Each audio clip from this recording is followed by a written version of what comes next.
The Eternals make their return to the Marvel Universe at the hands of Kieran Gillen and Asad Ribic, who reintroduce us to a few key Eternals as they are resurrected following their deaths way back in the beginning of Jason Aaron's Avengers run, with the knowledge that the ones they swore to protect never once cared for them, meaning it's now up to the beings to find a new path in life.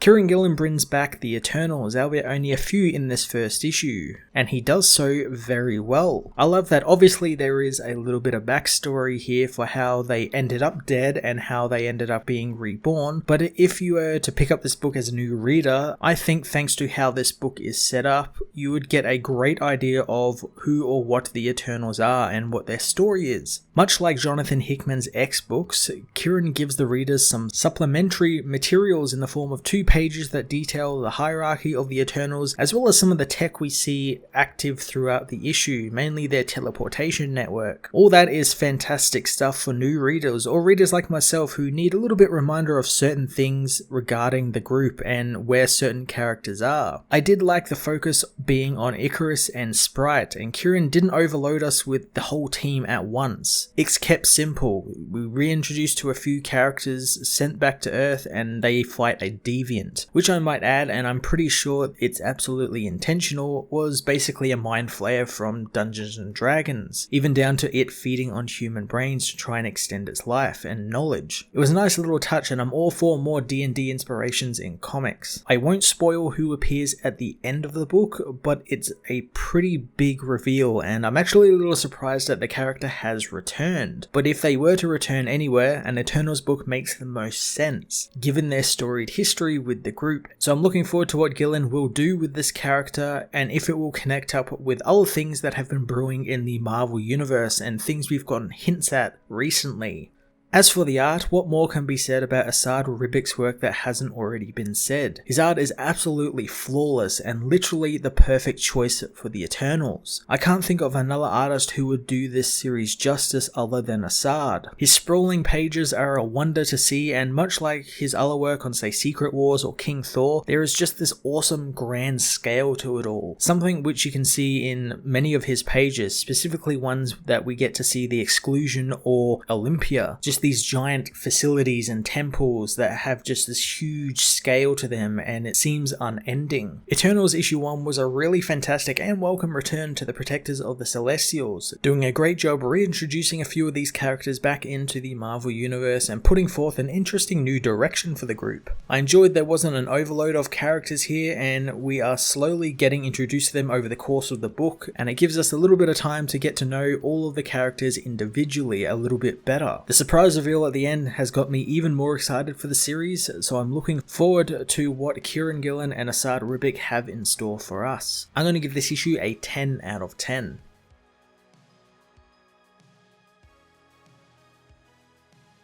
Eternals issue 1 finds Icarus awoken from being reborn, remembering how he died and how all of the Eternals died as he recites his 3 core principles to the machine. Pulling himself from his rebirth pod, he finds that he is in the Exclusion. The machine wishes to run full tests on the Eternal as he dresses, but the being knows that there is no time. He knows the machine is never so talkative, and the machine itself knows he's right, knowing that there is something wrong. As Icarus flies across the Exclusion, he learns that since he was the last to die, he is the last to return, and all of the other Eternals are very much alive. Zuras soon calls him, so Icarus speaks with the being, telling him that she is to be freed and Icarus is the one to do the honors. The man knows whatever happens next is Zuras's fault, and the man knows many things since he is the Eternal Prime, and it's his job to have things be his fault, while it's Icarus's job to do those things. Icarus approaches a crystal cell where he frees Sprite, who has been restored to her last backup, and has no longer been excluded from the Eternals. Sprite doesn't think that they are of one mind about this choice since she got no hug from Icarus, but Icarus says that he isn't a hugger and what he thinks doesn't matter. Sprite is glad since he won't be a loose cannon and come after her as she teleports away. Sprite however only teleported behind Icarus, telling the man that they have been doing this forever and she needs to catch up. Sprite speeds off as Zuras wonders if there is any problems, but Icarus knows that he let Sprite free, so he should should expect some chaos. Icarus uses his eye beams to blast the girl, but Sprite is too fast for him, disappearing into a portal she creates through the network. The hero goes after her, following her through the portal and finding Sprite ventured out into New York. The girl finds the sprawling metropolis quite wonderful as she confronts Icarus, telling him that these people were just funny ape creatures and now they have big shiny things. She stops, asking Icarus what she did in her past life, learning that she grew bored of her station as an eternal child and almost destroyed the machine in order to free herself from her immortality. Sprite feels awful about it and knows it doesn't sound like something she would do, and she must have been very bored to do it. Soon Iron Man appears, asking if they are going to freak out again. Icarus knows the last time Tony Stark saw him or the other Eternals, they were all dead thanks to the Dark Celestials, and it's when the beings learned that they were merely a lid on a petri dish, and the Celestials that they had protected only cared for humans, making their sacrifices over the eons for nothing. He reassures the hero that nothing bad will be happening as Tony wants Cersei to call him sometime. Sprite thinks that Cersei is back to collecting humans again, but Tony refuses to defend his masculinity to a child, asking who the kid is. Icarus reintroduces Tony to Sprite, revealing the Eternals have had a full reboot and many of them have taken the advantage to change their appearance, like Sprite did. Suddenly, the Eternals are overcome by a pain as the machine warns them of excess deviation nearby, and while Sprite knows that something is wrong, Icarus says to Iron Man that they will deal with it since it is eternal business. Iron Man takes off, telling the Eternals never to change. Sprite thinks that that was a joke, and Icarus knows that it is in Iron Man's nature to do that. Sprite thinks that he is a literal Iron Man, so Icarus explains the concept of superheroes to her, telling her about Spider-Man and even the Man-Spider. The duo descend into the sewer to find the deviant they are looking for,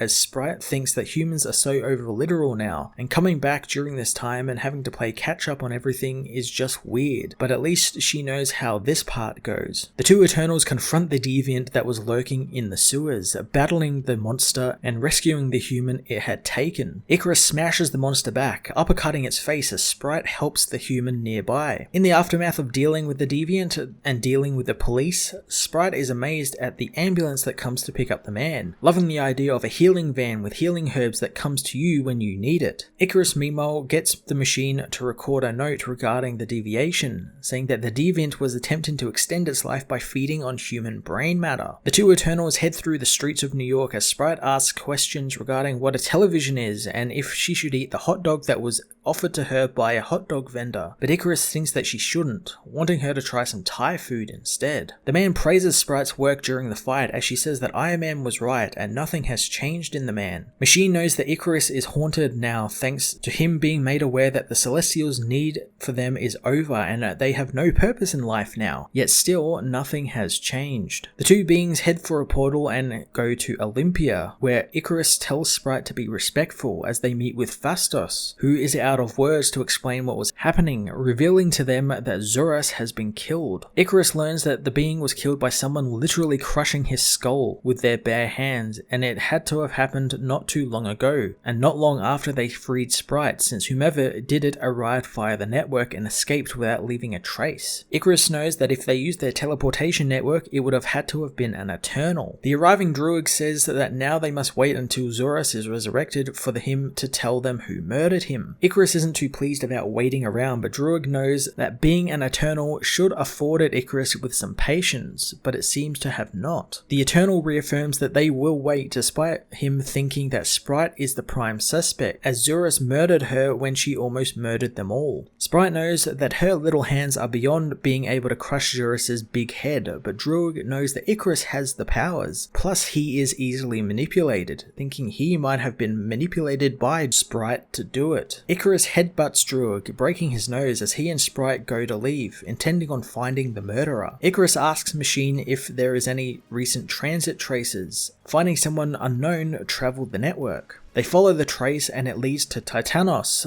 the fallen capital of the Eternals. The two heroes begin their search through the graveyard, coming across the many bodies of their kin, people who couldn't stop Kronos from ripping the planet apart after he became a cosmic god. Soon Icarus sees a vision of himself at a grave of a boy named Toby Robson, but Icarus knows that this is a vision of something that hasn't happened yet since he doesn't recognize the name, but he knows the dead boy will now live thanks to it, and he will make sure he does. A boom booming voice suddenly says that the Eternals continue with their blasphemy. The being knows that when they are done with them, the only thing that will be eternal is death. The being steps out from behind the rocks and is revealed to be Thanos, who ambushes Icarus, attacking the Eternal.